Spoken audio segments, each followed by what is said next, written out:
అందరికీ నమస్కారం. మన కథలకు స్వాగతం. అపూర్వకు వివాహం చేయాలనుకున్నారు విశ్వనాథం గారి దంపతులు. చాలా సంబంధాలు వచ్చినాయి కానీ వీళ్ళే కొంచెం ముందుకు వెళ్ళటలేదు. ఎందుకంటే ఒక్కగానొక్క ఆడపిల్ల దూరంగా ఇవ్వటం వల్ల తీసుకెళ్ళటం తీసుకురావటం మంచి చెడు ఏమన్నా చూడాలంటే వీలు పడదని చెప్పేసి దగ్గరలోనే ఇచ్చుకుందాము అని చెప్పేసి ఆలోచనలో ఉన్నారు. పైగానేమో విశ్వనాథం గారికి పిల్లంటే పంచప్రాణాలు. కొడుకులిద్దరు తల్లికి ఎంత సపోర్టుగా ఉంటారో తండ్రి కూతురు ఒక్కటిగా ఉంటారు. మొదటి నుంచి కూడా ఒకటే మాట వాళ్ళిద్దరిది కూడా ప్రతి విషయంలో కూడా. అందుకని తండ్రి దేవుటే చనువుగా చెప్పుకుందనమాట. నాన్న నాకు సీనియర్ ఒక అతను నన్ను ప్రేమిస్తున్నానని చెప్పేసి ఎప్పటి నుంచో అంటున్నాడు. అతను అంటే నాకు కూడా ఇష్టము.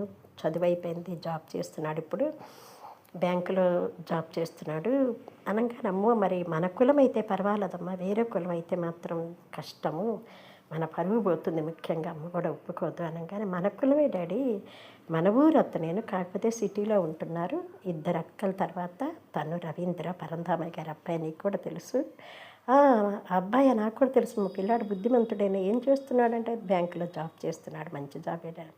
నాన్న వాళ్ళకి కూడా చాలా పొలాలు అది ఉన్నాయి, వాళ్ళ అక్కలిద్దరికి పెళ్ళిళ్ళు అయిపోయినాయి, మంచిగా ఉంది. వాళ్ళిద్దరు అక్కలు కూడా చాలా దూరంగా ఉంటారు, అబ్బాయి అక్కడే కదా బాగా చూసుకుంటారు, ఆంటీ కూడా చాలా మంచిది అని చెప్పాను. కానీ అంతా ఎంక్వైరీలు అన్నీ చేసేసుకున్నాం అన్నమాట. అయితే మీ ఇద్దరు ఒకరికొకరు ఇష్టపడుతున్నారా అన్నాడు ఆయన.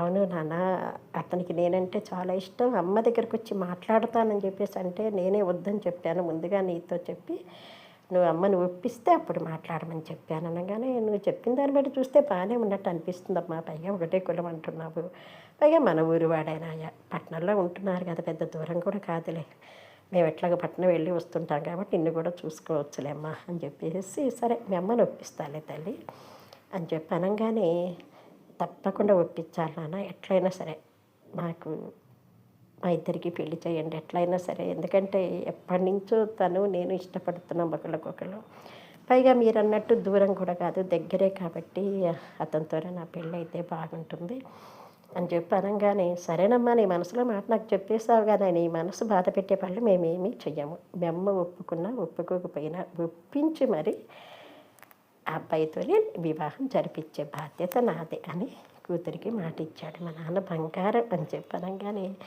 నేను బంగారమేలమ్మ, మీ అమ్మ ఏమంటుందో ముందు అసలు, ఎందుకంటే మన స్థాయి కంటే వాళ్ళ స్థాయి కొంచెం తక్కువ మరి, కాబట్టి ఏమంటుందో ఏమో చూస్తాను, వీలైనంత వరకు నీ వివాహం తనతో జరిపించడానికి ప్రయత్నం చేస్తానని మాట ఇచ్చాడు కూతురికి.